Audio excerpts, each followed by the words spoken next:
BAM moving forward. So, but always happy to be here.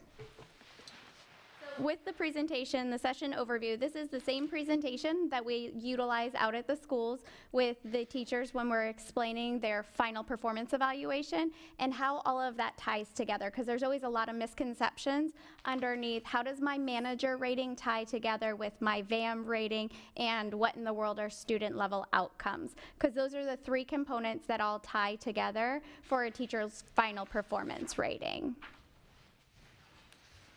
The calculation has stayed the same now for the last 3 years. So beginning in 2016-17, we made some updates. We moved to 50% of a final performance evaluation is on the manager's rating, and the other 50% comes from the student performance rating.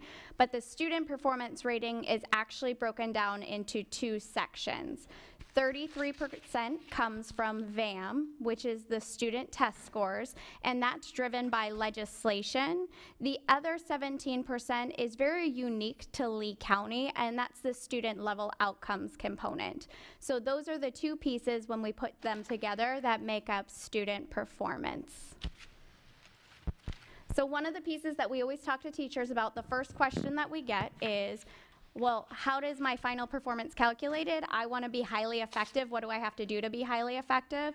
So on this slide, we always point out to teachers that it is not a highly effective on both sides. You can have a highly effective on either the manager side or the student performance side to be highly effective overall. This slide is really important, though, when we're out at schools and when we're talking to teachers, and this is the final performance rating of effective. And the point that we always talk to teachers here is, if you notice, you could have a needs improvement on one side of the house or the other, and it does not mean that my final performance rating is needs improvement. So let's say I have a year where my student performance rating, it does come out needs improvement. If my manager says, yeah, but you are rocking it in the classroom every single day, and it's a highly effective or effective, my final performance rating is effective.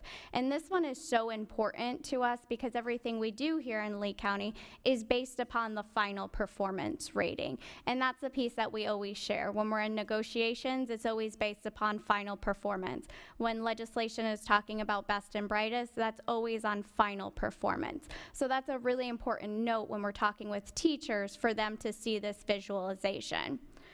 So that means the only way that a teacher in Lee County, and I say Lee County because our system is very unique in how we tie all of our pieces together, has a final performance rating of needs improvement, is both their instructional practice, so their manager rating was a needs improvement, and their student performance was a needs improvement. This is the only combination that will yield a needs improvement final performance evaluation.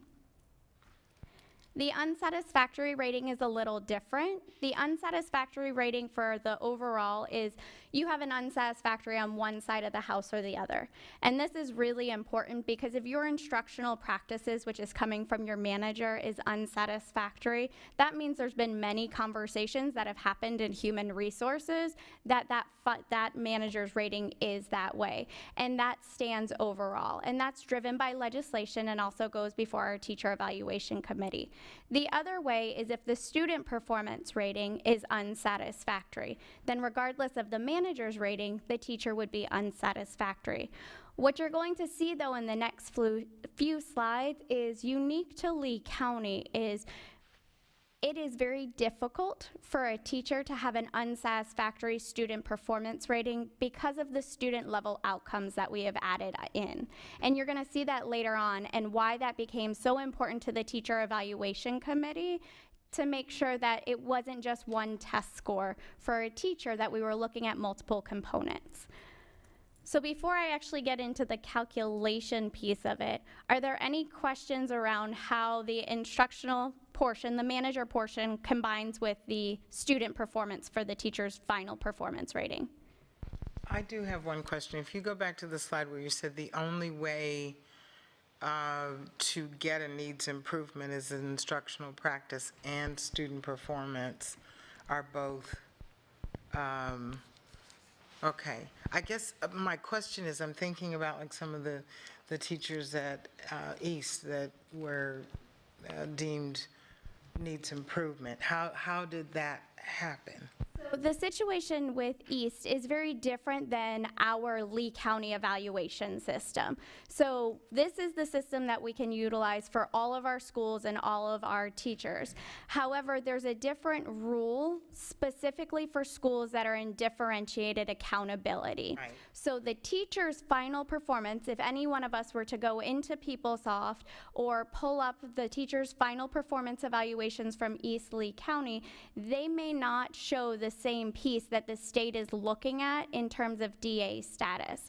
So for a school who's in that DA status and we're asking to move forward for a third year, an extension, they look solely at the VAM. So only the 33%. And they use only the state's VAM calculation when they're looking at that. They say very much so in the rule, they don't care what the county does. They're not going to look at the county's component. They only look at the state statute 33% value added model, because the piece in there is about extending since that school is in DA status and we're looking for an additional year. So, but at our other regular schools that are not in DA status, as long as they're instructional practices, which is done by the administration, correct? Correct. And even at East Lee, those teachers' final performance ratings look different than the VAM, that 33% that is given by the state. Right, but and forgetting East Lee, at a regular school, 50% is what the administration says you did this and that, and then the other 50% is the student scores. Yes, ma'am. Okay, and another question that I have, but it's about, I don't know if you're going to cover it, it's about the PERT testing and the scores and how that evaluates into the teachers. So, Yeah, so it's one of our models that we utilize, and it'll kind of go into the calculation piece. So I can touch on that when I go into the calculation piece of it as well. Okay. I'll I address just wondered where you're gonna hit it specifically. later. Absolutely. Okay. I have a question on it. So some of our changes that we started as a district beginning in FY17, this is when House Bill 7069 came out, and it said the use of VAM, the state's VAM calculation, is optional. However, that very same legislation requires that 1/3 of a teacher's performance is based upon student performance. So if you're not going to use the state's VAM calculation, then we have to use something. So what we did as a district is we reconvened the Teacher Evaluation Committee, which is made up of all the TALC teachers, district employees, teachers, and administrators, and we said, how do we want to proceed as a district? And the decision was we were going to keep the value-added model. However, we were going to adjust the confidence intervals and how we rate teachers. And what that boils down to when I talk to teachers is the state says, here's the average. We build a bubble around you. When we look at 2 standard errors out, if both those numbers are in the minus, that's where an unsatisfactory. So it's a very tight. We took that average line and we made the bubble bigger. So we look at 3 standard errors out. So we made it more advantageous for our teachers. So we erred on the side of our teachers. But the reason that we decided to stick with the value-added model is for this next slide. When the state went with value added is before they landed there, they first looked at an achievement model. An achievement model would have been all of us in the room, our one group of students, and essentially we're going to go passed, passed, didn't, passed, passed, didn't, and draw a percentage. And that's not really fair or accurate because it doesn't take anything to account for the student. So they threw out the achievement model. The next piece that they looked at is the learning gains model. This is the most challenging one when I'm talking to teachers in schools because learning gains our teachers and our schools know inside and out because of school grades. However, learning gains model is not the same for VAM. It's different. The learning gains model looks at I'm in a 1B bucket and I have to make it to a 1C. and that doesn't account for anything else about the child. And it was really important to not utilize that model, because you can have a student who has an IQ of a 72, which means they don't qualify to be on an alternative assessment, and they're a 1A, and they may never get out of that 1A bucket, but they are meeting their highest potential, and they're growing every single year. So we don't use the learning gains model. So that's always really important when I'm working with teachers in schools, to say we have to put learning gains outside of our mind, which is really hard because we know that system so well.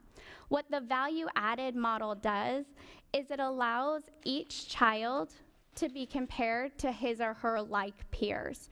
So there are 10 student level factors that are on the screen that the state looks at, and in Lee County we added an 11th factor, which was the district GPA, because we found that that was statistically significant. And this is where I say to teachers, so if you guys will indulge me and play along today, you all are going to be my students, because it's the only way I know how to actually explain what happens. Because teachers say, how can you possibly take two tests that have nothing to do with each other, compare them, and then get an expected score out of it? And what I tell teachers all the time is, if you take nothing else from the presentation, know that I'm never comparing two tests directly. Instead, if you look at that first student level factor, we use up to 2 prior years' achievement scores to group like students with like students. So I'm gonna let Ryan be my student today, because I know him so well and can utilize him. So if you are all of my group of students, you each have very different, unique needs. And we're gonna be 3rd graders today, because this is the one that gets hit most for me at elementary school. Because a 3rd grade teacher's prior year score is a STAR reading test, but their post-test score is an FSA. Very different measures. So what we do is, as 3rd graders, at the very end of this year, we're gonna take all of the 3rd grade scores and we put them into a statistical program and we find the average. And that's where we're all gonna start as 3rd grade students. And let's say this year, the average 3rd grade scale score on the FSA was a 500. But we're not all the same, and this is why the value-added model is the model we've gone with. So I'm gonna use Ryan, and Ryan in 2nd grade on his STAR reading, he was struggling a little bit. His scale was a 300, so he came into me as one of my intensive students. But it's okay, because I'm gonna take Ryan with his 300 and every other student across the district who has a 300, and I'm gonna say, how did those kids do? Just that group. I'm not comparing them to their gifted counterparts. I'm only looking at those kids in 3rd grade who had a prior year score of 300. How did they do? And when I look at them in the program, let's say their average score was a 470. I'm now gonna go back to Ryan's 500, and I'm gonna subtract 30 points. I no longer expect Ryan to get a 500. I expect him to get a 470. But you know what? Ryan's first year in the country was last year as a 2nd grader. He's one of our ELL students as well. I'm gonna go back to every other 3rd grader who is also an ELL students, and I'm gonna look at just the ELL students now. And I'm gonna go, what was their average score? And let's say it was a 480. So that's another 20 points I'm gonna subtract. So Ryan's now down from a 470. I'll subtract another 20. He's at a 450. And you know what? No fault of Ryan's, but he's only made it to school 150 out of the 180 days this school year, which is accurate here. Our kids, we miss. We're focusing on attendance. That's why it's one of our ABCs. But it's not fair for that teacher. As much as the teacher wants to go pick up Ryan, it's not always feasible. But what I can do is look at every other child in 3rd grade who is also present for 150 days, and I say, how did those kids do? And I'm gonna subtract again. So we do that for each of the 10 factors you see until Ryan has his very own unique score. I have my very own unique score, Lisa has hers, and so on and so forth. So at the end of the day, maybe Ryan's expected to get a 440. His FSA comes back, and you know what? He got a 445. For the teacher, that is a +5. It's the value they added. So we take the difference from the expected score and the actual score for each individual child, and that's where we come up with the VAM score. And the VAM score is on average the percent above or below that class, how they did. And that's where that actual number comes from. So just like I do with teachers, because that's a lot to digest in one breath, that's how the calculation of VAM works. And that holds true for the state level as it does for the district level. It's the next part of how we take that number and go back and build the bubble. We build our bubble at 3 standard deviations out. The state only builds their bubble at 2 standard deviations out. That's how we get a highly effective, needs improvement, and unsatisfactory rating. So looking at that, that was just the 33%. So in Lee County, we say that our teachers are more than just that 33%. That is one day, one snapshot in time, but there's so much more that our teachers do every single day that I can't necessarily quantify. And this came out of a joint conversation between TELC and the District Teacher Evaluation Committee, and we said, there's things like last year, Irma, we can't quantify that we had more students who were homeless. I can't quantify a child losing a parent. I can't quantify divorce. I can't quantify all the other things that are going on in a child's life. But what we can do is say our teachers every single day are looking at their students and going, how can I best meet the needs of my students? So in Lee County, we have what's called student-level outcomes. And this looks different for every single teacher because it depends upon their role inside the building. We don't ask for them to provide any additional documentation.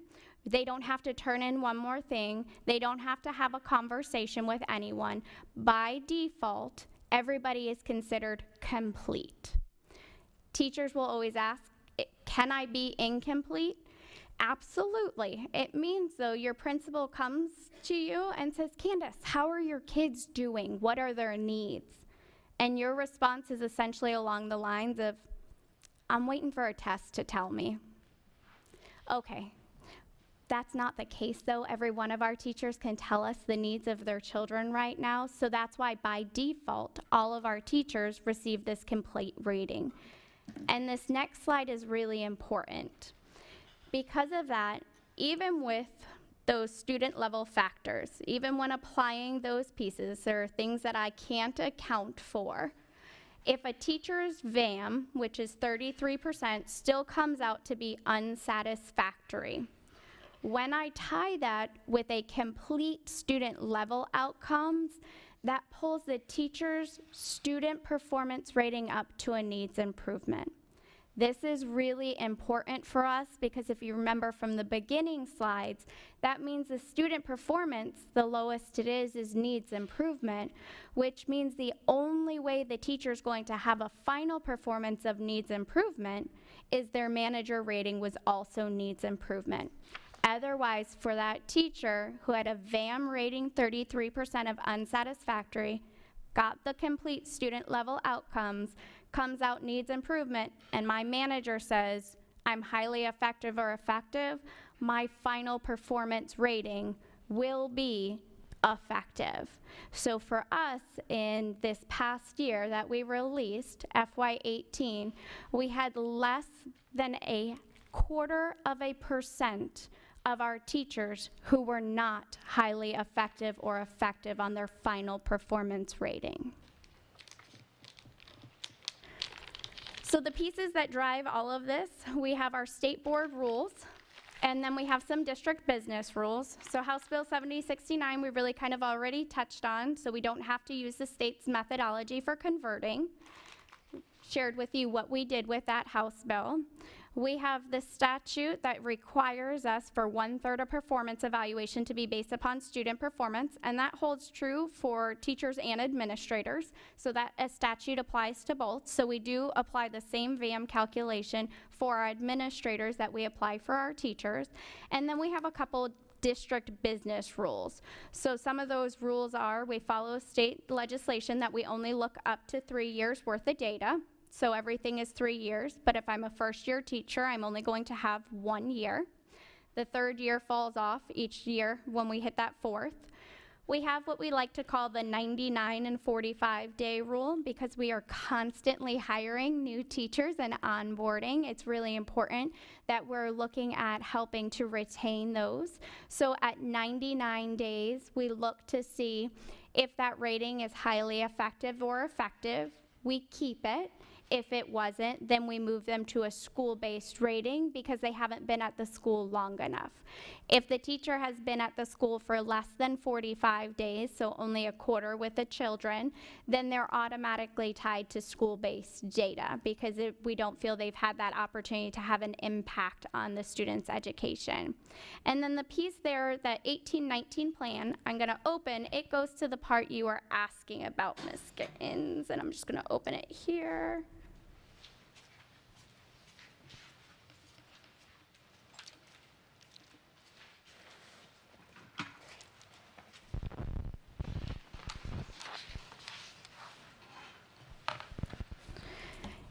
Each year, we're required to publish within the first 60 days of a teacher's contract how they're evaluated. So we bring this before the Teacher Evaluation Committee every year around March or April, and these are the models in which we run. And it's shared with teachers at the beginning of the year how they'll be evaluated, which pieces we're utilizing for VAM. So specifically when it comes to PERT, we use PERT in a couple of our different models, depending upon the course and the sequence in which the student is taking their math progression. They may be utilizing the PERT for different reasons. So if you're in intensive math, math for college readiness, or math for liberal arts 1 or 2, PERT is a viable option that we would utilize as your post-test. Math for college readiness, it is the only test we have. So for that course, we only utilize PERT. However, for intensive mathematics and liberal arts 1 and 2, we also look at both of the EOCs to see is there something, another score we can pick up.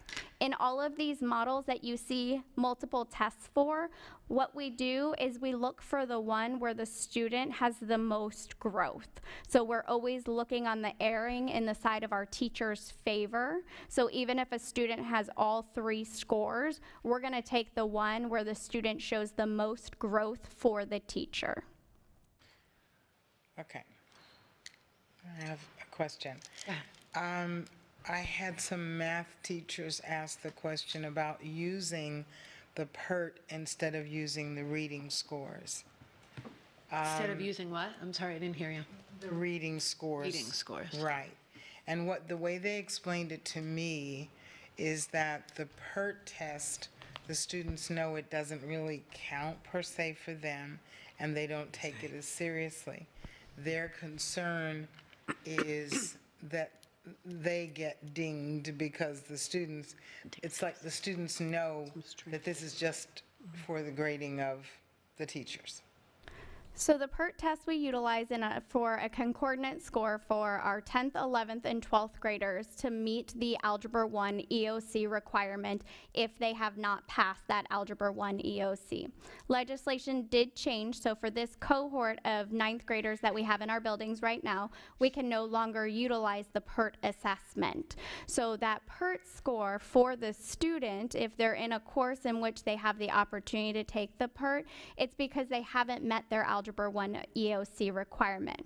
In regards to math for college readiness, though, one of the conversations we're having from a curricular standpoint is that math for college readiness course is used in a multitude of ways. The way it's designed to be utilized is that it has seniors in it who may not have passed algebra or their algebra skills are weak, and this is supposed to be the bridge before they go into college algebra. So that's the intended audience for the PERT and Math for College Readiness, that PERT score can actually be utilized as the entrance into college. So if they have that 115 or higher, they're not required to take an additional assessment when they go in. However, we do have some seniors that take PERT because as a freshman, I took geometry, or I took Algebra 1, and then I took geometry as a sophomore, and as a junior, I took Algebra 2. I don't really want to go to higher level math. I'm not interested in going to trig. I'm not interested in going into pre-calc. So I take this Math for College Readiness course because legislatively, I need 4 math credits to get out. So they're sitting in a course that isn't the best suited for them academically, which we are having that conversation, but the way the course is intended, the reason for the PERT being there is those are our students who are still not shored up on their algebra skills, in which case we're utilizing the PERT to try and help them either pass that Algebra 1 EOC or utilize it so they don't have to take another entrance exam. Maybe then at one of the district math, forums or whatever, when you're talking to math teachers, perhaps they don't understand how this all actually works, and their perception is they can either, it could either be PERT or the reading. So perhaps it means a follow-up with them. Absolutely, we can do that. The other piece we brought before teacher evaluation, that is we try each year to refine the models that we have so it most closely aligns to the content you're teaching. So we heard that opposite piece of Math for College Readiness being tied to my teachers' FSA ELA scores when I'm not the ELA teacher. Tying it to PERT allowed them to have it at least tied to the course that they were instructing a math test. So I can absolutely circle back around with that at a math department head meeting and also the teacher evaluation committee. And one last question, I will stop. The non-core subjects like the electives, are they still, those teachers still being graded on the reading scores? Yes. Yep. For any course that's not listed on here, that's an elective course, if we can't tie it to an assessment per se, an AP, IB, ACE, any of those courses, so your PE teachers, your art teachers, then it's FSA, ELA, because we're all reading teachers at heart, and we try to talk about when we're out there, what are the pieces you're connecting and doing to help support reading as well. So yes, it is all tied to FSA, ELA. It only is based upon the students in which they have though. It is not school-wide data because of legislation saying it needs to be based upon the students in which you instruct. And are there PLCs where they are able to talk with the reading teachers that are their students as well to kind of collaborate that? That varies from school to school, but we are always constantly encouraging that cross communication and those pieces. And what are those reading skills and vocabulary? Vocabulary is a perfect one for any content area, any elective course that we all can be supporting in and helping build vocabulary. So that's a strategy we usually tie to help make that connection as well. Okay, thank you.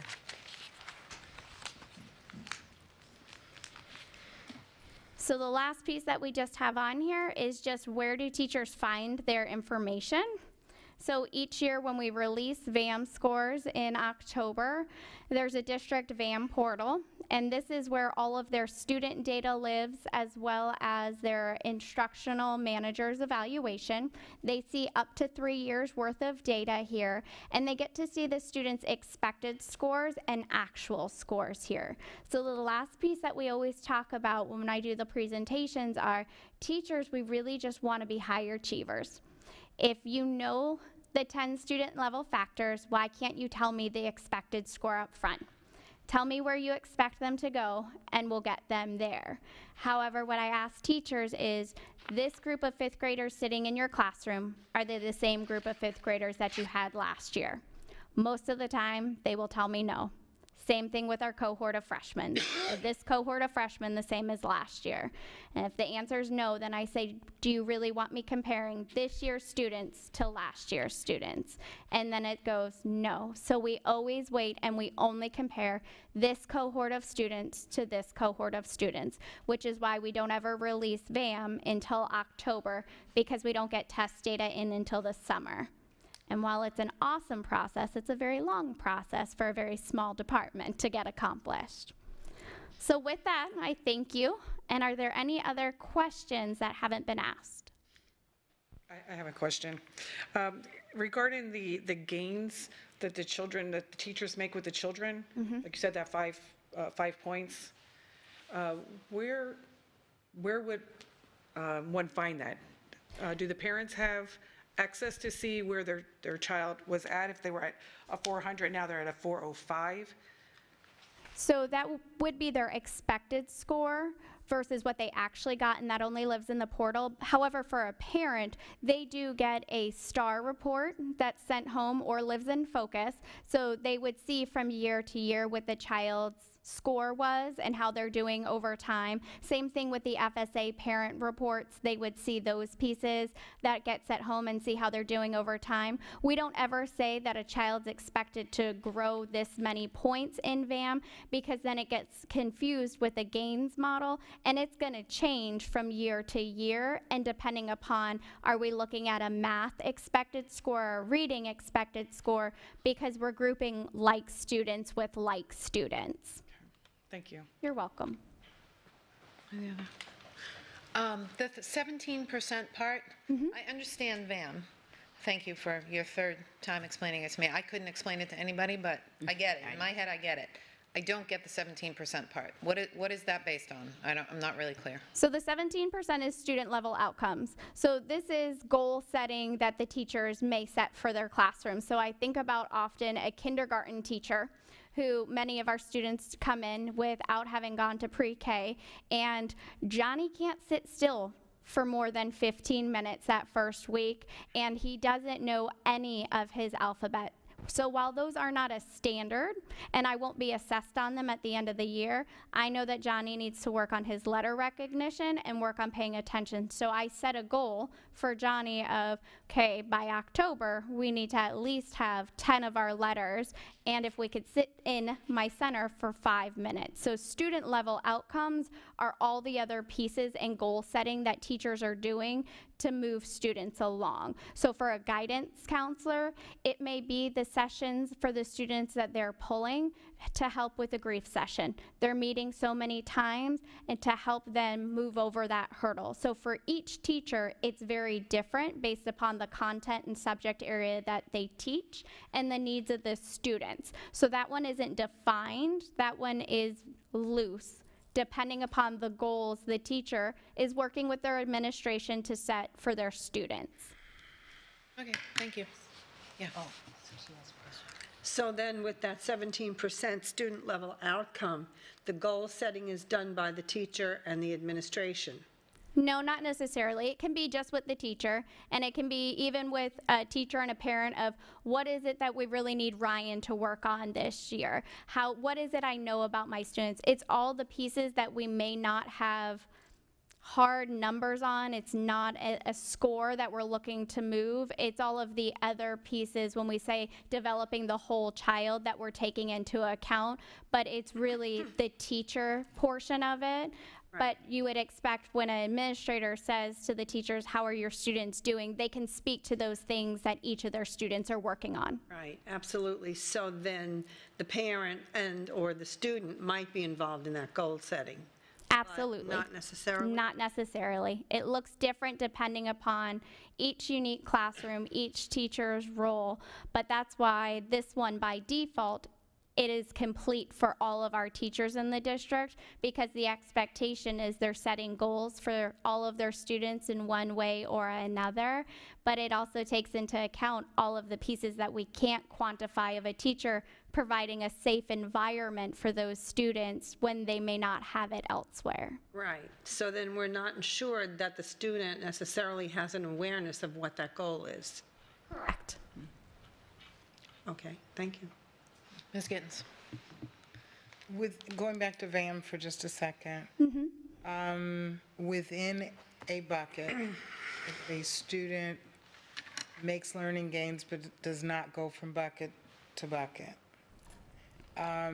does the teacher then receive points per se for that learning gain movement within the bucket?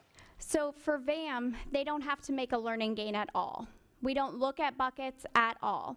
So VAM has nothing to do with a learning gains calculation or a bucket calculation. We actually look solely at the scale score. So the scale score is the only piece that's utilized when we're looking at calculating the expected. So they can make their expected growth but have not made a learning gain in terms of school grades. So it doesn't matter where they are. We compare all like students to like students. So a lot of times we'll hear teachers say, I have the intensive reading class this year. It's really hard. My kids are not going to make the learning gains. And what I assure the teacher is, I don't want you to think about learning gains. That's a school grades model. In VAM, I'm looking at how that student does compared to other students like him or her and their expected score, by how much they make their expected score or not make their expected score. So we don't even take into consideration if Lisa's expected score was a 350 and she gets a 349, I don't look at that and go, no, she didn't make it. Instead, it's calculated in as a -1. So then if I go back to Ryan, who was my +5, I take my +5 and my -1. As the teacher, I'm still up a +4. So it's not I either did it or I didn't do it. It's all about by how much I either achieved my expected score or missed my expected score. Yeah, please. Okay, sorry. I'm trying to take all this in. I just want to go back to with what Ms. Fisher had said. So if the teacher's the only one that knows the goals for themselves, how do you know that they're being met? If the children are not involved in it, the parents are not involved in it, no one's involved in the goals for that 17%, how do you know that they're being met? That was number This is all, and maybe I haven't defined this well enough. This is all the work that the teachers really are doing in their PLCs. These are the conversations that they're having when we're talking about the interventions and enrichments that the students need.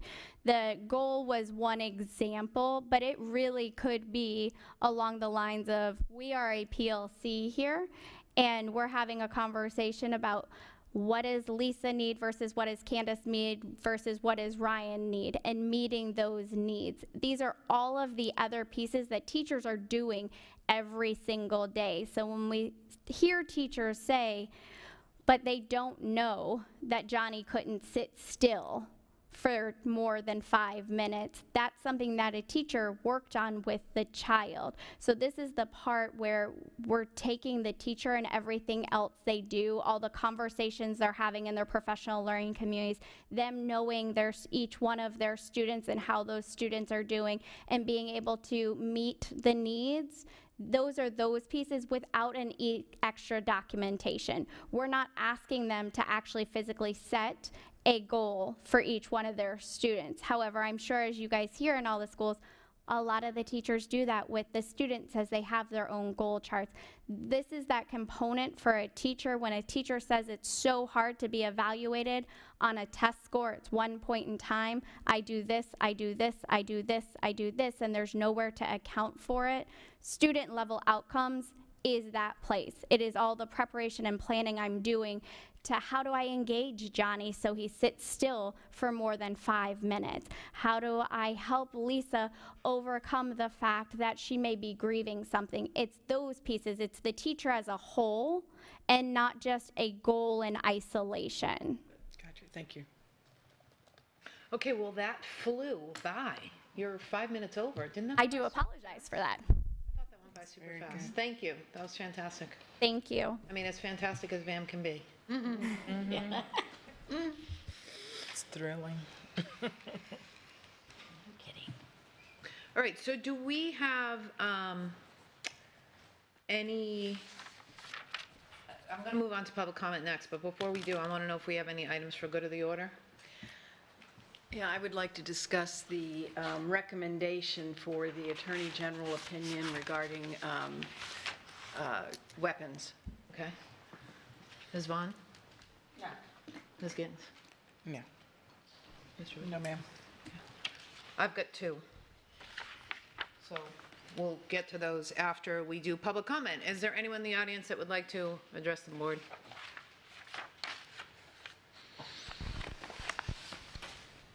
Okay, board member comments. Ms. Fisher? Okay, I'll be brief today. I just want to do a little update on our Student Advisory Committee is alive and well, and we have relatively good attendance even though we're into the second semester, and some of our high-flying students get busy with sports and drama and other club activities. In February, they had a presentation by our prevention specialists on juuling and vaping.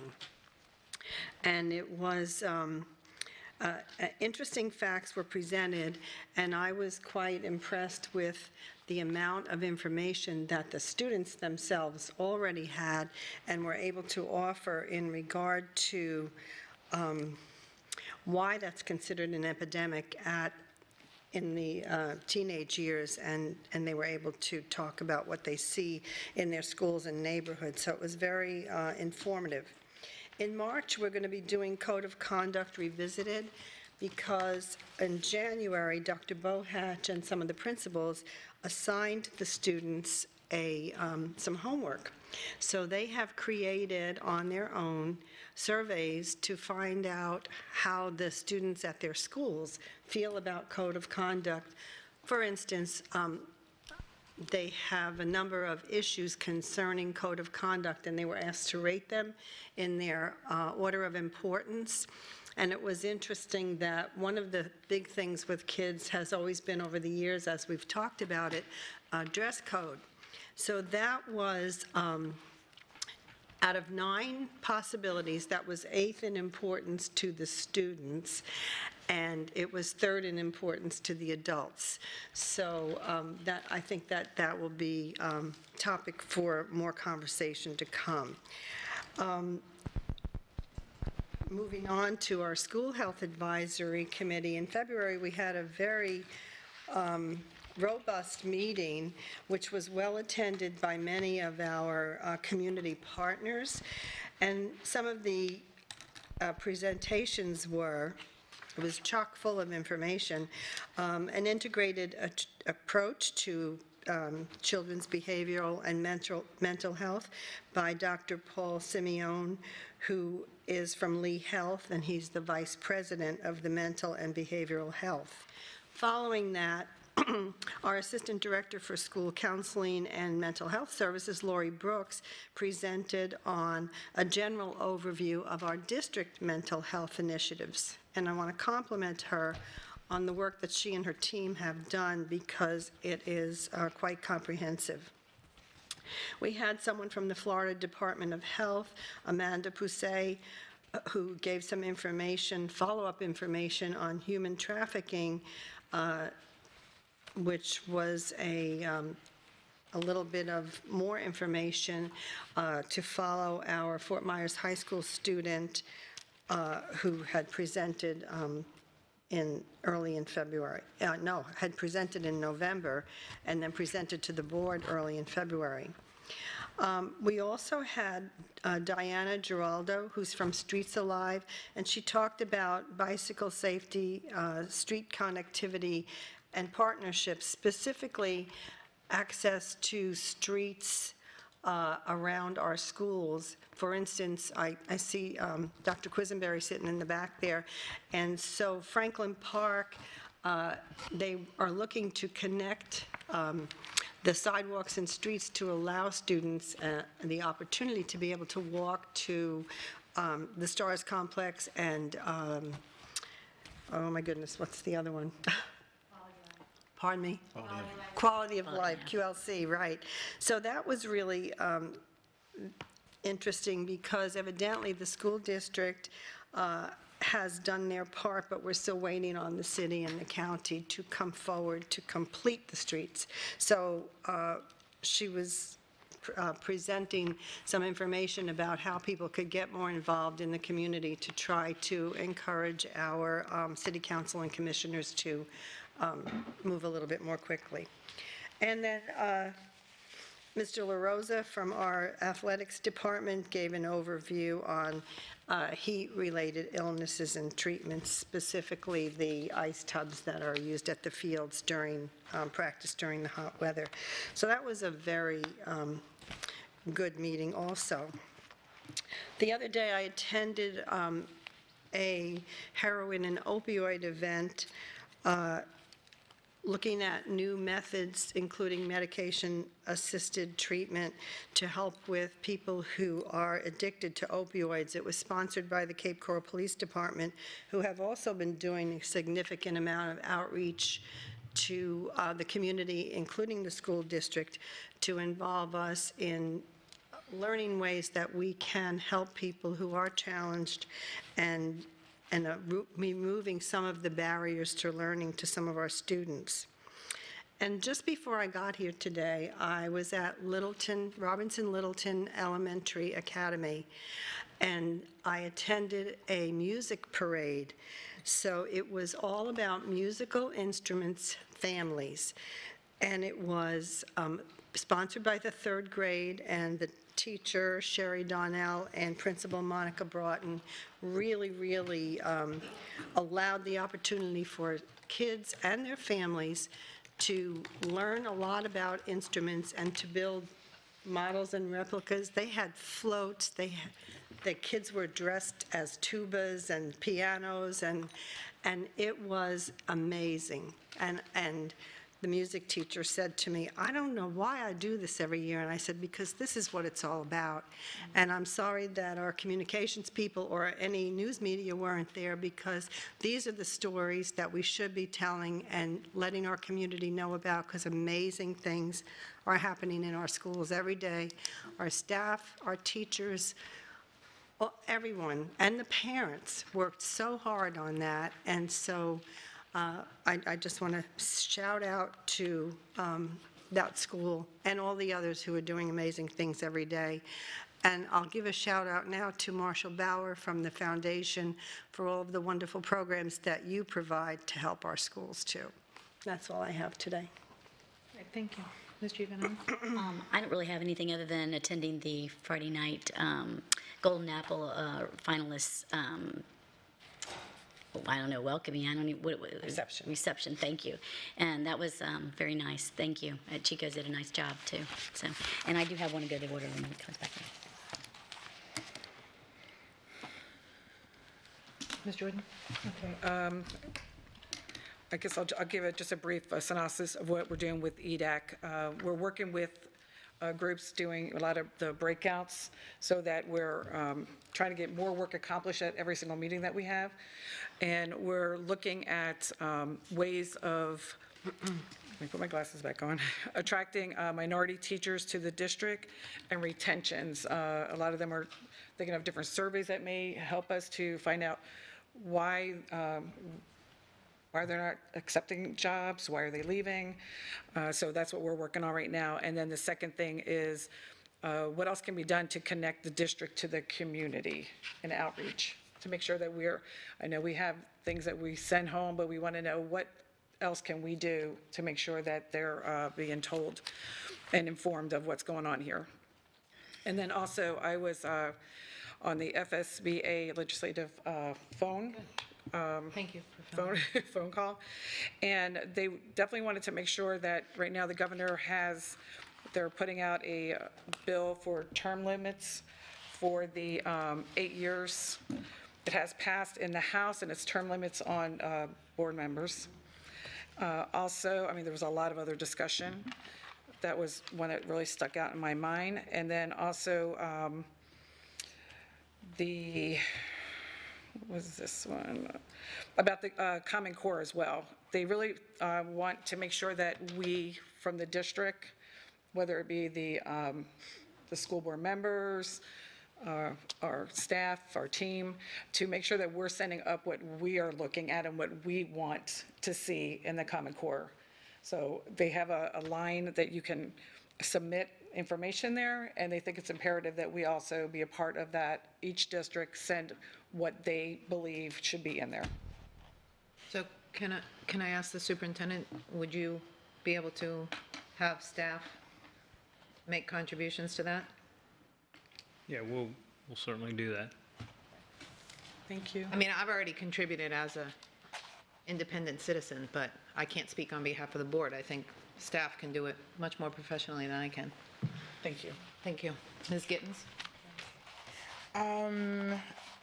Yesterday morning, I went to Fort Myers High School. I was invited to visit and talk with students in Mr. Whitlock's government class. We are in good hands. We have some really wonderful students that are coming on, and a lot of them voting age coming up, and a lot of things that they don't know, so he's working very closely to help them understand what and how and why it's important. With DAC, we're always looking for more ways to get more involvement, and at the DAC level and the SAC level. And we're going to be changing a couple of our agendas coming up to be a little more topical at the time. If there's something going on, then we're getting to the point where we can change our agenda, because the comment we always get, and I agree, for all the years I was involved with it, every year you have, transportation curriculum and this and that, and it just goes back and forth. So we're trying to make it a little more palatable and informative. This is the last week of Black History Month, and there have been a plethora of wonderful events that have gone on around the county, and I think I must have attended every one, but they were all really good. One thing I want to bring out is Franklin Park had a Black History Month read-in, and the interesting thing about it, they had community members from everywhere, and many of them were people that made history throughout the county. And was it Fred Atkins' mother? I can't remember her name right now, but anyway, I think she was one of the first city council members or something to that effect. And they had students stand up and pretend to be this person and talk about what they had done. It was really fascinating. And then we all went to classrooms and read stories. So that was very good for them. I did a door contest at Gateway Elementary, and they told me I was going to lose my license because they were a charter school. I told them it would be okay. So, the Black History Society, which Jared Eady is in charge of, had a wonderful gala on Saturday night as well. I met with the Lee Interfaith Organization, and Dr. Atkins, they said they had met with you, and I'd like to put that on our list to talk about their initiatives so I can see where we're at and what you talked with them about. And Golden Apple, well, for many years I went to the Golden Apple reception, and we had a thing, Marshall, where we would say, you watch where all of the committee is going and who they're talking to and figure out who actually got it. It never really works, but it was a wonderful event, and I think that all of our teachers are golden. And that's all I have for now. Thank you. Okay, I won't summarize on the School Health Advisory Committee, since that's okay. It's perfectly fine. You've done that for years, and Ms. Fisher did a wonderful job on that. But I am going to pull one thing that you mentioned about is his name pronounced Simone? Simone, not quite. Simeon. Okay. I like it. French. That, to me, was the best of they were all great presentations, but that was most interesting to me because of the way that Lee County and Lee Health are going to become, well, we've been partners, but there are just more opportunities for us to partner. And I always like to see how things mesh. A couple days later, I attended, I'm the representative from the school board to go to the Head Start Policy Council. And the presentation that was done that day was on conscious discipline. And the lady was very good at, really acting out.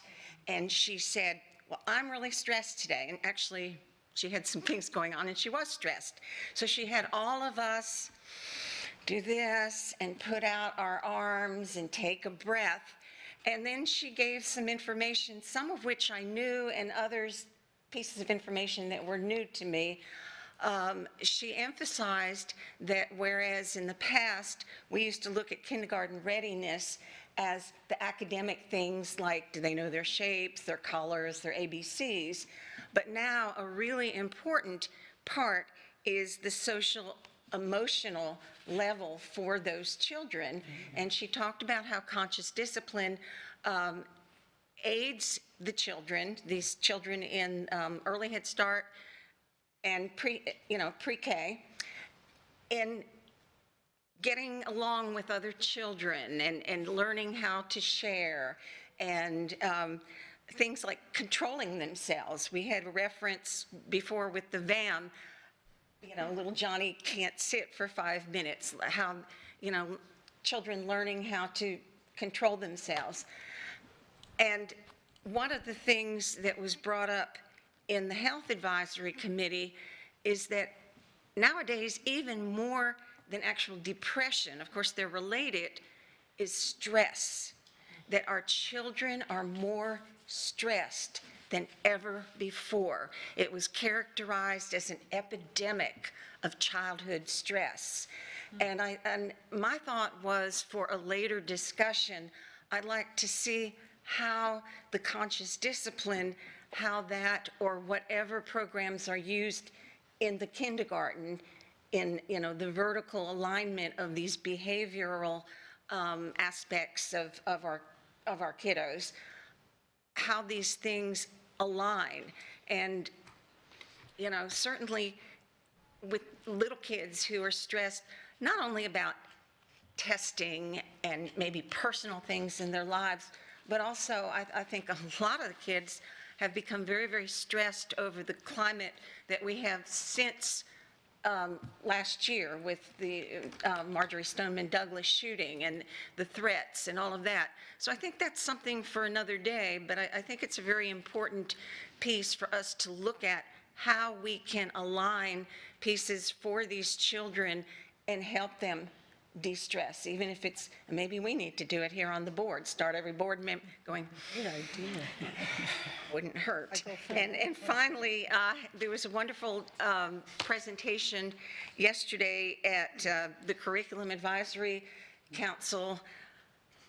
As you probably know, most of you, Governor DeSantis, or when he declared the Common Core is dead, and there was lots of, cheering, and my thought was, oh, but what's going to replace it? Well, what's happened is he has suspended this year's text adoption, which is the math, and do you remember the wonderful very thorough presentation we had? Some of the ladies are right out there, right, Candace? And all the work and the months that they put into it, it's done. And so they have continued to put a lot more work into it. I can't give you details, but I can tell you they've come up with several different scenarios or options, and they're going to be going to the teachers and the principals and presenting. And I know that there'll be presentations, right, to us, since we were slated to approve the spending on it. So my biggest fear is, and I know for all of them, if we go back to the old math of the days of probably most of us here, and you have a child that's in primary school, and that child is learning Common Core math, as it's been dubbed, and then it switches midstream when the kid gets to 3rd grade or 4th grade. So I don't know how deeply that's been looked at by the legislature, but you mentioned, Ms. Jordan mentioned talking to different legislators. It's definitely something that maybe they didn't, that they don't realize. You know, you might think, well, math is math, 1 and 1 is 2, and so on and so forth. But it was brought up to us, there often changes like what year money is discussed, or telling time, or how do you multiply fractions, or, you know, it's just, it's going to be very confusing for a lot of kids, and it's very worrisome. So, look, I guess I could say I look forward to hearing what you guys come up with, and it's just very sad, all those hours, and now we're backtracking. Square one. And starting at pretty much at square one again. So that's, yeah, and I've attended some other events, but those are the main things. Ms. Morgan? And I have a second good cause, I apologize. So first of all, CSI met last night. Cindy McClung, there she is, substituted for Angela, who was otherwise occupied. And Cindy gave the group sort of a very brief edition of the presentation that was done by the cabinet to Advanced Ed, and then concluded with some of the observations that were made in the Advanced Ed response. And I think the committee was very impressed by the presentation, and I think very pleased by the outcome. So my comments, I'm going to save one comment, series of comments for this evening, so I'm just letting you know. I do want to comment, Chair Gittens, she was designated by the news press as the person to watch for 2019. I think that's an exciting recognition, and congratulations to you. Thank you. I want to compliment staff on the Advanced Ed process. I've said to a number of people that I sat 5 years ago when we had the previous Advanced Ed evaluation, and it did not go as well as one would have hoped. There were some significant findings, the outcome of which was that the board and the school district were required to respond to Advanced Ed with remedial actions, et cetera. I saw the presentation, maybe, did I make the comment about Advanced Ed last time? I did. Am I saying this again?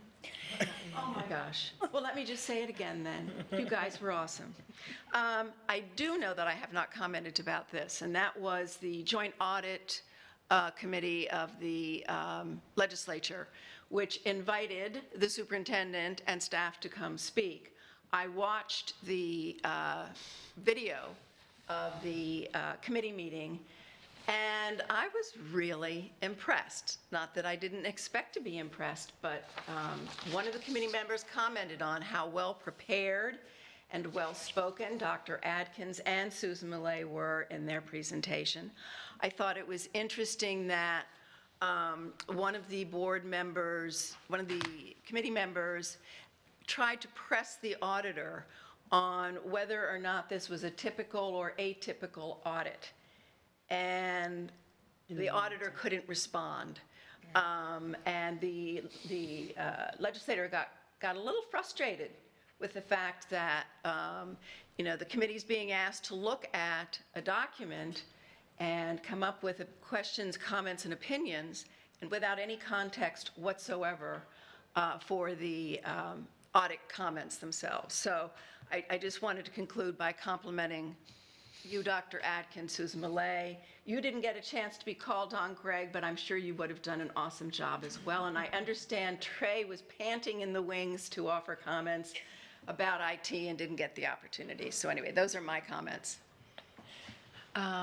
Great. I have a few, HB 849, stop arms on school buses. Have you all seen that? What a fantastic, fabulous idea. It's not part of our legislative platform, but I wanted to bring it to your attention that it has been proposed this year. It's not likely to get any legs this year because it was proposed by a Democrat, and we know how our state works, but it's at least starting. And go ahead. Bill number again? 849. That will bring in significant revenue to the school district, but more importantly, it will make bus stops safer for our students. So again, typically these things don't occur in 1 year in Tallahassee, but it's something for us to keep an eye on. And when we discuss our legislative platform for next year, perhaps we can think about adding that. And then Senate Bill 770, altering graduation requirements. I sent you all a newspaper article on this. Yep. I think that this is something that this board has reached some level of agreement on. Is that a fair assessment? Is that a fair assessment? Have we reached some agreement on career and technical education and Yes. everybody else? Yes.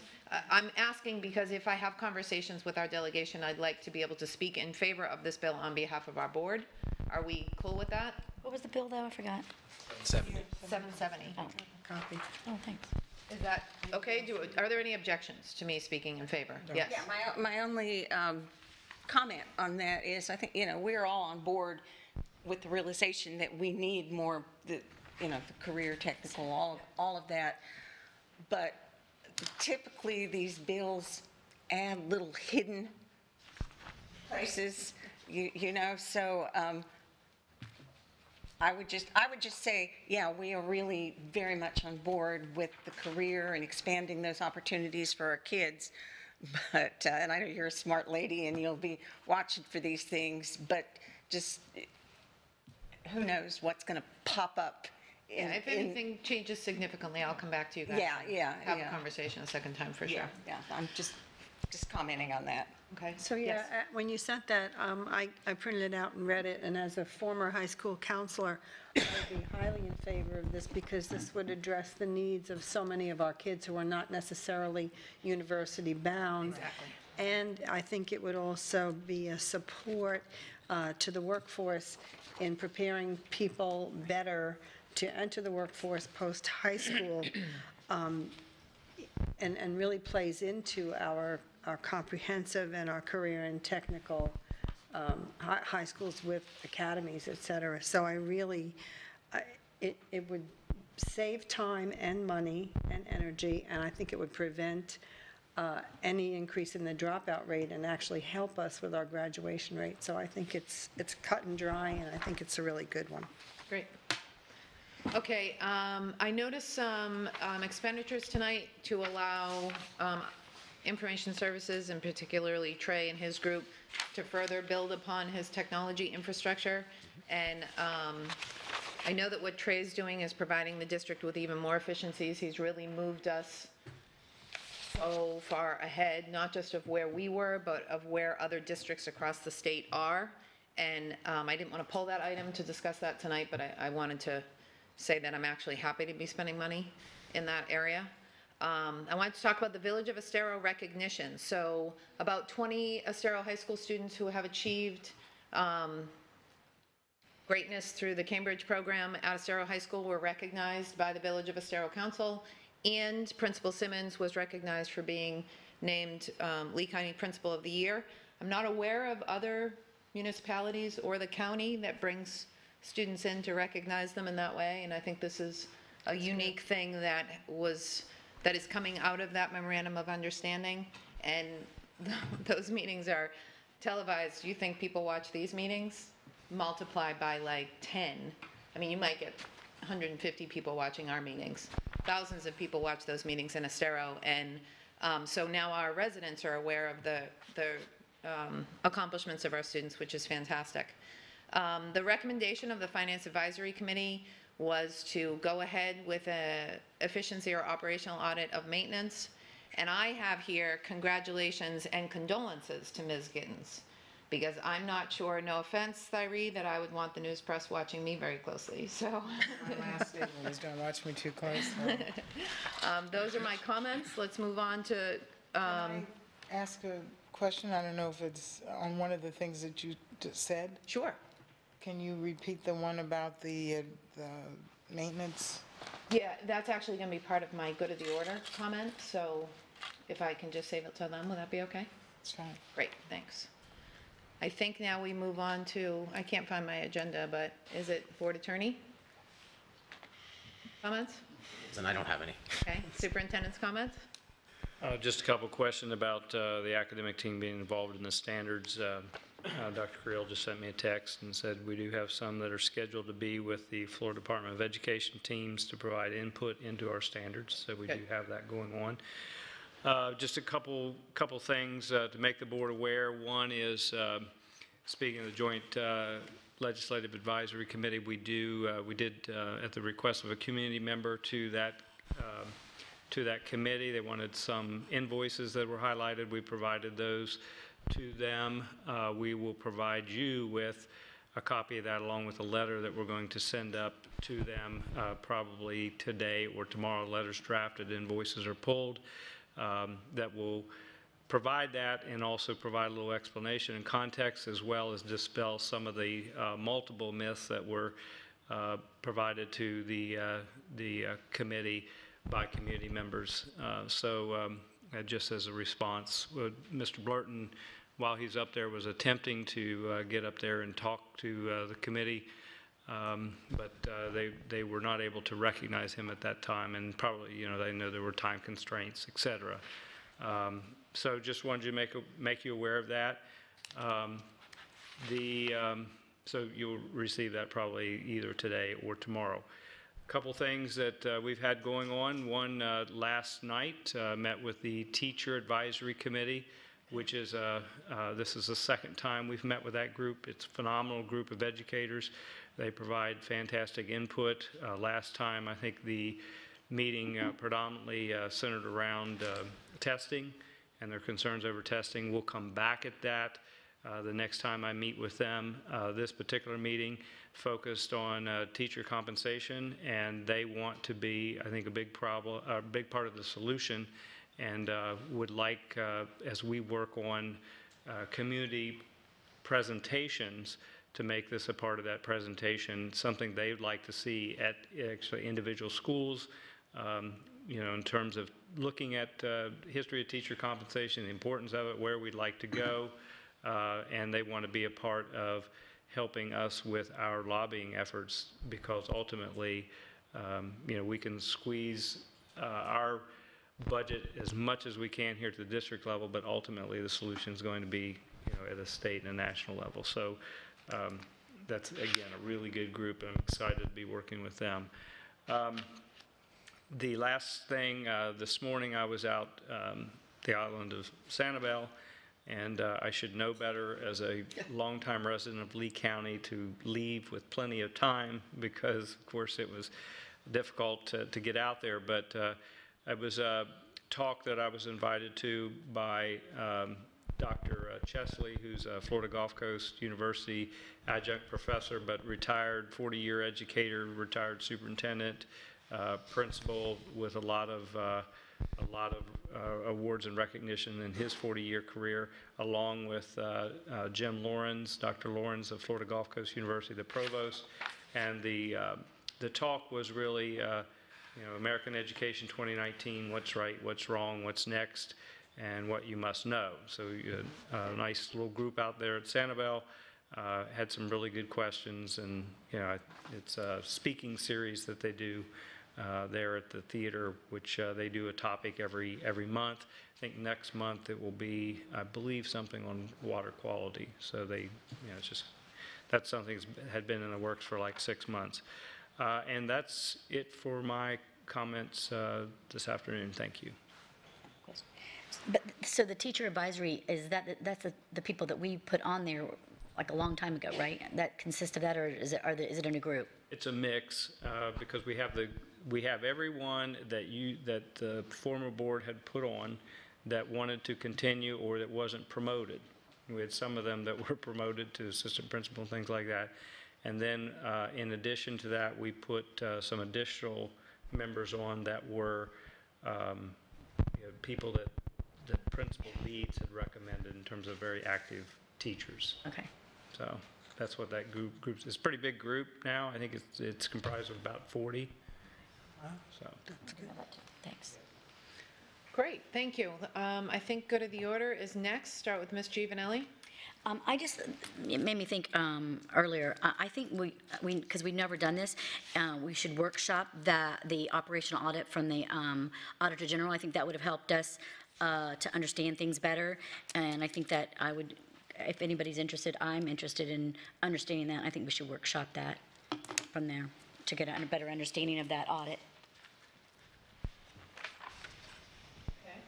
Now, given the comments that have been made in public about it, I think it's critically important that the people on this board know what was in that audit. So Great, I would so support it. Do we have consensus for a workshop on the Auditor General's audit? Thank you. We would be more than happy to do that. I'm sure you would. I really don't say that, but I mean, I'm smiling, and you may think there's sarcasm, but there's not, because, again, it gives us an opportunity to educate the public. This is, again, where, the comment that was made, one of the things I think Mr. Blurton was going to say is, and when we had the exit audit a year ago, more than a year ago, I think, the comment by the auditor who conducted the audit was when Dr. Desamore said, how do we fare across the state? The auditor who did the audit said, this is one of the best districts in the entire state of Florida. And so, we welcomed that evaluation. Now, when they are asked to put that in writing and so forth, then you get what you got in front of that group, in front of the representatives and the senators. So she says this group is prepared, this group works on its audits. We open the doors and the books and let them go at it. It's a very lengthy, intense process. You all know that of course, right after word got out that it was a good audit, we had 3 anonymous things that went to the state. And of course, that you've got the first 3 findings there. And then the other piece that's important is that 3 of the findings that they were recommending, the district staff had provided really good explanation, and they were going to pull those out. When they sent that to the state, they were told to put them back on there. So these are things we're more than happy to talk about. The other thing that's important is some of those first findings are critically important across the state. We're the leader here when it comes to impact fees and the ad valorem tax. That's important to all districts across the state, how those rulings go, because basically what you see here is you've got attorneys in Miami-Dade, Broward, Lake County, Lee County. We all agree that the state auditor attorney has this one wrong. And it is important. That's a big ticket item. That is, we think the case law, the Dunedin case, supports our position. Dunedin case is a case where the municipality used impact fees to pay back debt on that sewer system because it was going to be a benefit to future residents of that community. So districts across the state of Florida are using impact fees that way and are also using ad valorem tax in a way that we've been using them. So these are cases that are very important to all districts. It is not unique to Lee County.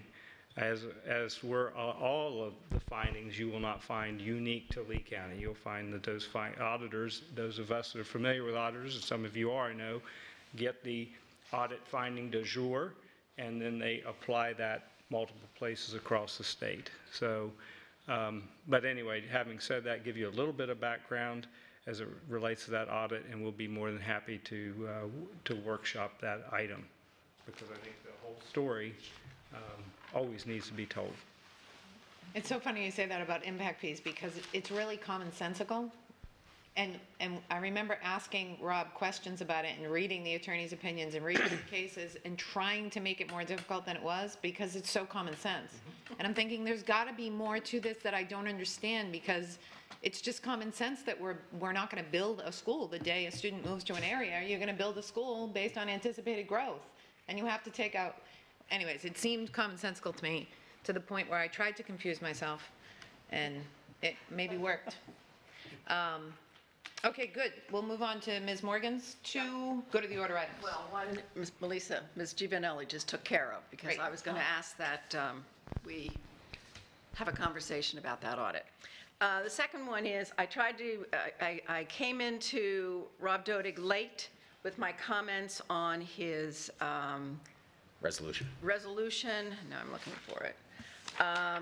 And here are my questions. You know, we're specifically addressing meetings of the school board. Why not the board offices, the superintendent's office, and this building? We have students in this building. And we're not applying the same, I believe that we should be treating this building as a school building in the law if we can. And so I'm looking to expand on this resolution as put forth. Should I comment? Yes. Okay. Just looking at the resolution, the resolved paragraph of the resolution, it says such requests shall include questions regarding open carry and concealed carry in uniform and out of uniform. And it does say at meetings of the school board. So I'm not comfortable today telling you that I could expand it to include those other items without redrafting a resolution to come before you. I was trying to get there by reading the language about in uniform, out of uniform, but that doesn't talk about specific locations or this building. So what I can do tonight, or after this meeting, or after our other meeting, is I can pull the item, redraft the resolution, and send it back to you all, and then we could do this on the first meeting in March, if that's okay. I mean, the AG is not like with bated breath. I talked to them yesterday, but they're not saying you have to get this into us by a deadline. So if there's consensus as to Ms. Morgan's comment, I'm willing to do that. Otherwise. Read the resolved part again, please. Sure. Resolved that the School Board of Lee County, Florida provides authority to the school board attorney to request an attorney general opinion regarding the possession of firearms by off-duty certified law enforcement officers at meetings of the school board in order to develop a legally compliant school board policy. Such requests shall include questions regarding open carry and concealed carry in uniform and out of uniform.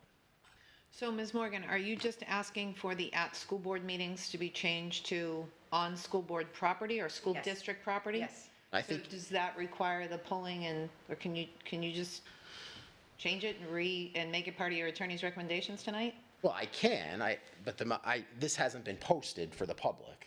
Right. That's my No, concern. properly noticed. Is the properly noticed part, yes. Okay. All right, so do we, yes, I had Ms. a Vaughn. question. Sure.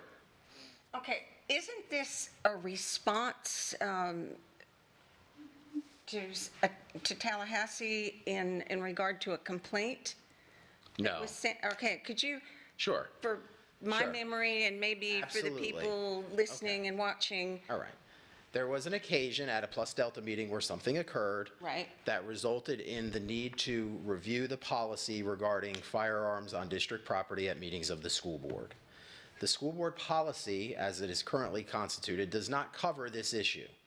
And Florida law, after much research, including getting information from counsel from FDLE and the sheriff's office, is not clear on a meeting of the school board regarding certified law enforcement officers. So out of uniform, in or out of uniform. okay, Yes, okay. off duty.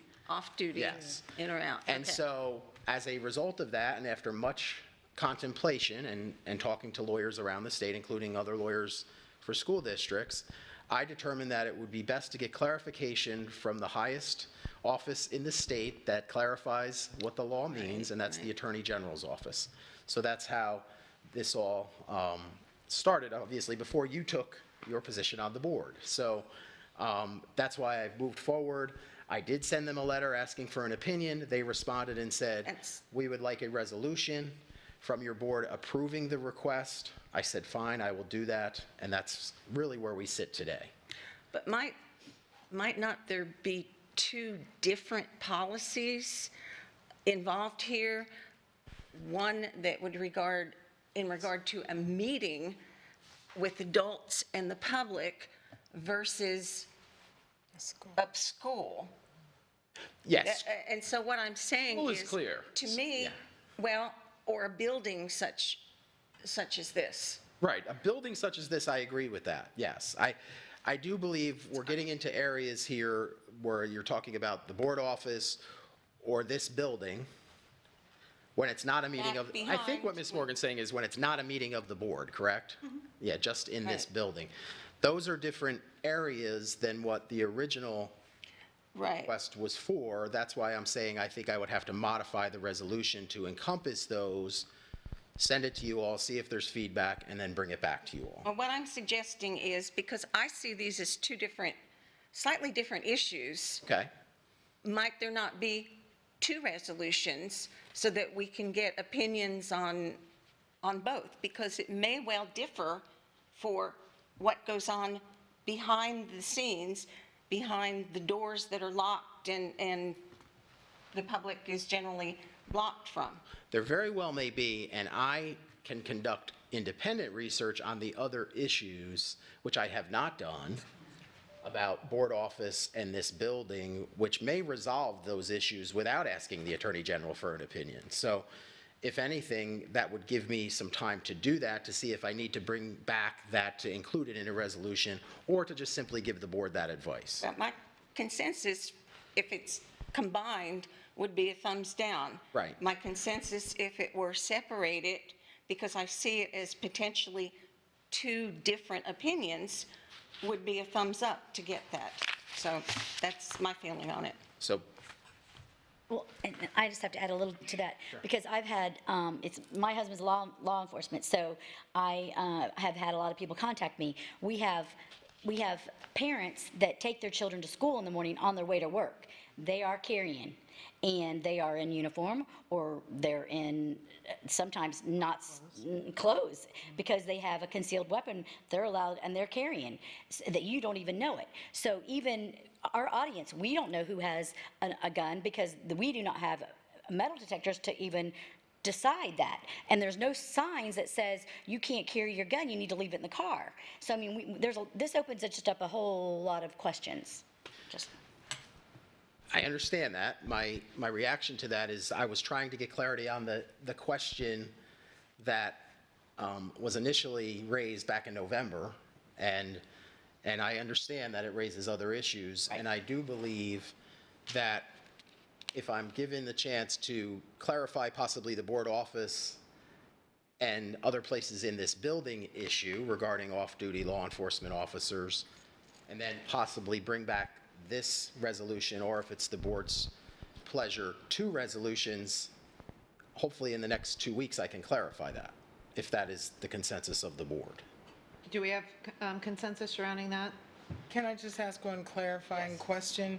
So basically, then, you're saying the resolution is just so that the Attorney General then can then give us An opinion. a It's giving me permission to say to the Attorney General, here's a resolution the board passed, yes, they want this opinion, and here's what I'm asking you. And we wonder why government works so slowly. ready for consensus. Ready for consensus on two resolutions? Should your research lead you in that direction? Thumbs up? Or down? So if Ms. Schaefer is watching, if she pulls the attorney recommendation for tonight, I would appreciate that. Thank you. Okay? Ms. Morgan, were those your That was items? it, yeah. Thank Okay, I've got actually three. Safety and security position as a board.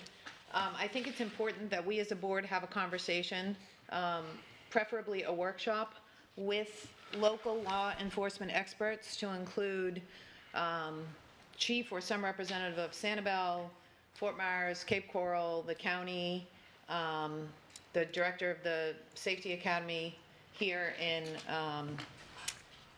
Lee County, because he trains the five, or his, trains the officers for the 5-county area regarding safety and security as a school district, because we see policy and laws forming in Tallahassee, and we are not part of that conversation right now. We find ourselves reacting to legislation. Right now, things are moving very slowly, and then things will start to move too fast for us to have any voice at all in this process. And I can't sit here and advocate one way or the other when it comes to safety and security until I've had a conversation. Obviously, Rick Parfit, anybody else he would decide should be part of that conversation, I would ask that he would include them as well.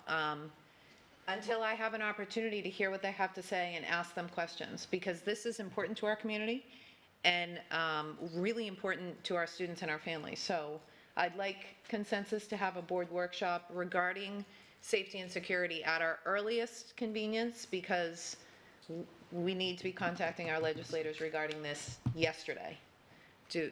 Is there any objection?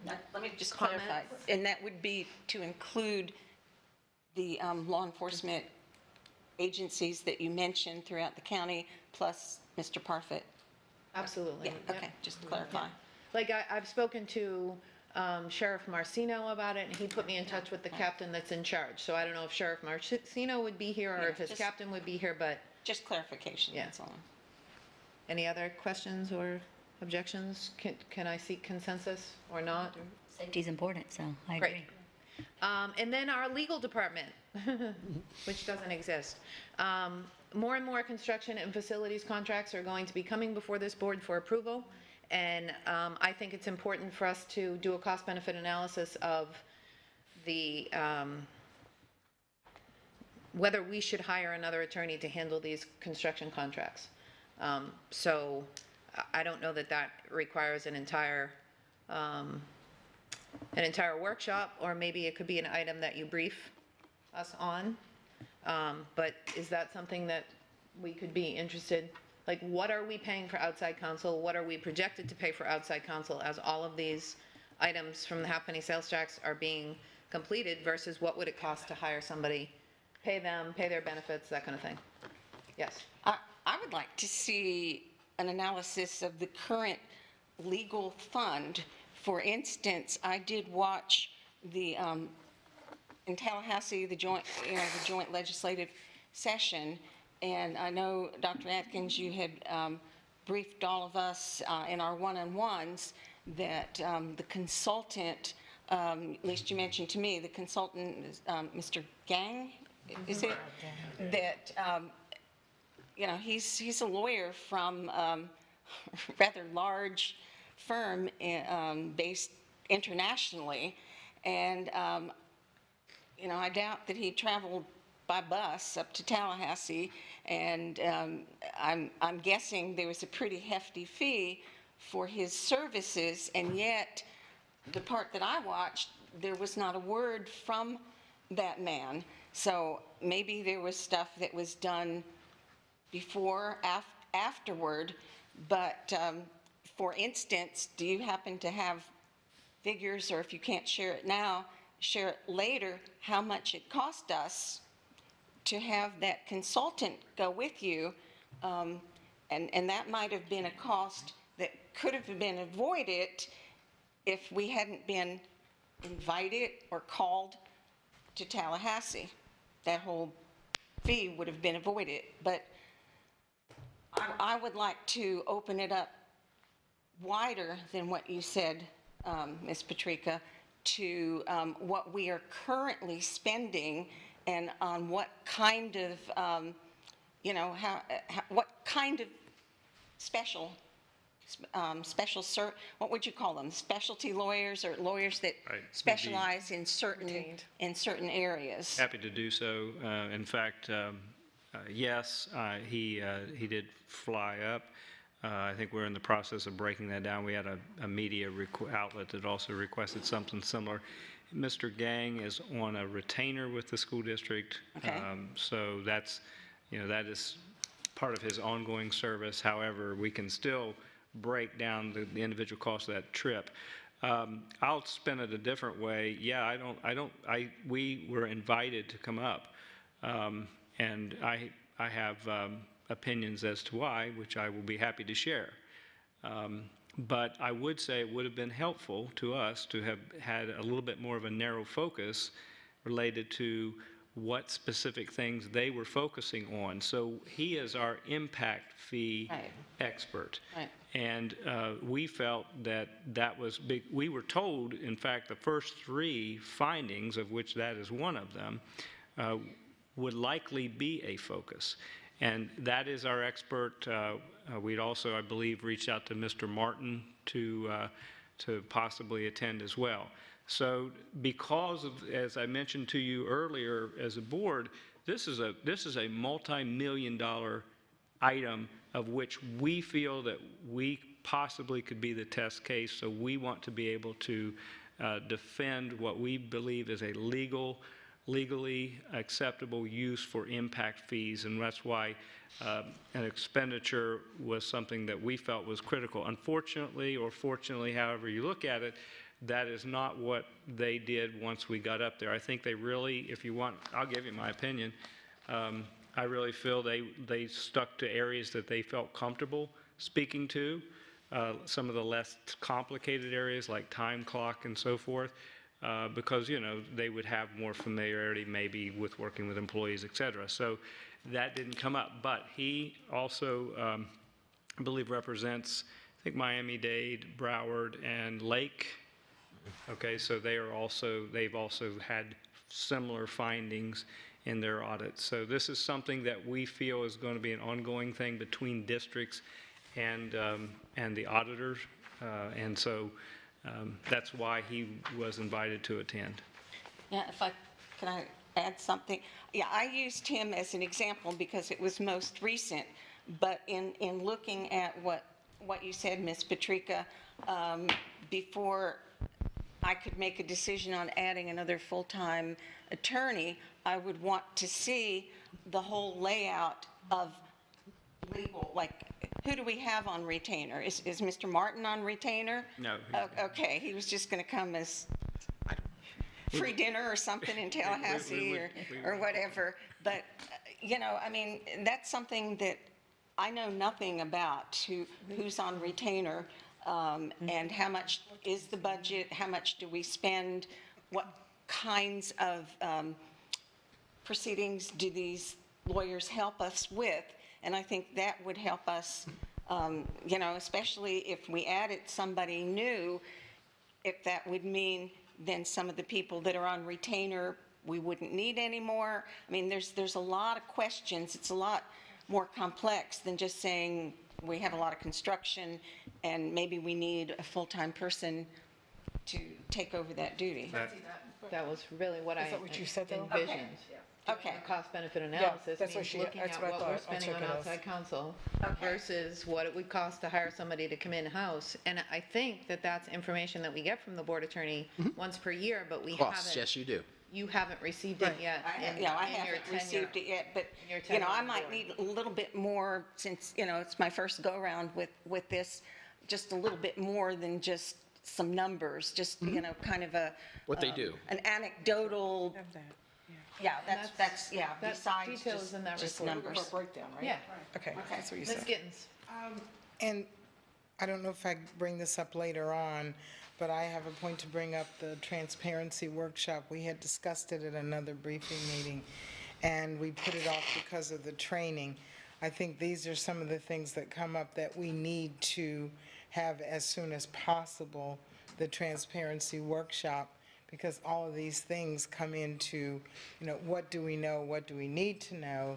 And so I would like to set that workshop as soon as possible. We're having our training on Monday, so as soon as we can to, you know, following that, to have the transparency. And I don't know I think if we've it already was you. reached consensus on a transparency workshop. We did, and I'm just saying that to put it on the schedule very soon, within the next week or so, to have it. Okay, so I guess what I'm trying. Yeah. We're just revisiting, I'm not sure what's meant by transparency. I mean, I know I agreed to it, and that's fine, and I'm happy to come and do whatever. I think the just don't understand. superintendent needs a definition of what each person on this board considers to be transparency, because I hear that word all the time, and I believe we're being transparent, but some people don't. So Right. what does that mean? What does that look like? So the superintendent can have some direction surrounding that. Is that a fair assessment? Yeah, I believe that's a fair assessment. I mean, another way you can get at it is the issues that you really want us to dive into and be transparent around, such as this issue of the attorney fees. So, you know, But I think in general, if we have a consensus on what that looks like, and it's like you were just saying, it may look different to different people. You may think that transparency is handing you a report or sending it to you, and someone else may think that it's a different way. I really think we need to get down to that, and it's not just the board asking those questions, but it's also the community and the taxpayers. We are, you know, on the heels of getting our first payment for the tax, and it is, you know, paramount that we are definitely transparent, or we're going to step into another hole. So making sure that we're transparent and understand that everyone knows what that looks like, what that means, and we're all on the same page. Ms. Fisher? I just want to comment, I think it does look different to different members of the board based on the length of time and the experiences that we have had. So, I mean, I know that annually we get a report from the legal department, and it explains to us who we contract with, what they do. Okay, after less than 4 months on the board, I get, you know, you haven't gotten to that point yet. So it really takes time. I mean, unless you have a specific reason to ask, you might not see it right away, but you can always ask. And I believe that we have been transparent. Much information that I've heard people ask for is actually even on our website. And I think at any given moment, Mr. Dodig could share that information as it stands with any board member. So I think that defining what we mean by transparency, you know, is important, and I think that in anticipation of our first master board training on March 4th, that might be another opportunity to help with that definition, because I don't know that we'll have time between now and then to do a workshop on transparency. No, I mean after our After that meeting on train. the 4th. Okay, yeah. That we can at least schedule it. Right. And I think that that might give us an opportunity then to define some things that we have question marks about. Okay, and then the last thing is I received a memo, we all received a memo from you, Ms. Vaughn, indicating that you were going to make a motion at tonight's meeting. I'll tell you that I don't feel comfortable taking any action based on a complete and total lack of information on my part. I feel like this is, first of all, a lot of this will be fleshed out, I think, when we talk about the internal audit during the workshop, which immediately follows this. But I also feel like I have no idea what the cost is. You direct, in there you indicated directing the board attorney to find names. I would think that that would be more appropriate for superintendent staff. I could be wrong, I don't know, but I have a lot of questions surrounding that, and I would like to have a vigorous board discussion before I take action. So I just feel uncomfortable. May I respond? Of course. Okay. A huge part of that is requesting that the board attorney conduct research on forensic auditors. And that. Board action for that. Excuse me. We don't need board action for that. We can reach consensus for that. That's not what your memo said. Your memo said That I'm bringing acting to conduct a forensic audit, and I'm Yes. not in a place today where I can take a vote to conduct a forensic audit because I don't feel like I have. Okay, well, we can bring it up and see where the votes fall. Or I could ask you as a professional courtesy to please give me some time so that I can participate thoroughly in the vote, so that I can get the information I need to be prepared. I think that's really why I'm bringing it up, is so that I can be prepared for a vote of the board, and I don't feel prepared where I sit here today. So Can I as a just- professional courtesy, I would ask that you please think about bringing it up at a later meeting. Can I say to that, that it will probably be a part of our workshop? It will be part of our workshop, yes, So, and at with- 3:54, I'm not sure we're going to thoroughly cover it. I'm just saying that it should be a part of that as we get into Yes. to the workshop, and then Absolutely. everybody's comments and all can be brought forward.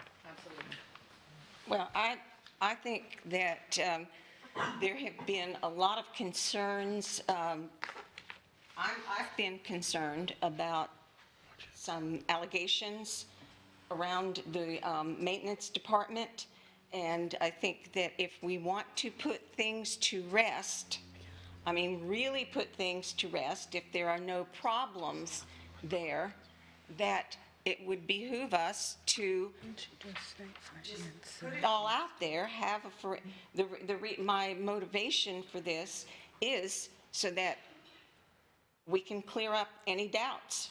Okay, may I ask to pause the comments regarding this and adjourn this meeting and move to the Well, workshop? I'm just responding to your ask for professional courtesy, and I'm giving you my motivation for bringing it forward. I understand. I'm very Okay. clear in your motivation. Thank you. Any other comments? You were going to go back to the... Yes, that's going to be part of what I discuss in the workshop, when we're talking about the internal audit function, because the recommendation of the Finance Advisory Committee was essentially an operational audit, which the basic functions of which can be accomplished by an internal audit function, and also fraud detection, red flags surrounding fraud detection and risk will also be part of what, but these are items that we're going to discuss in 10 minutes when we have a workshop, so I wanted to adjourn so we could get to that. Hold it, and I will bring that up. I'll hold it.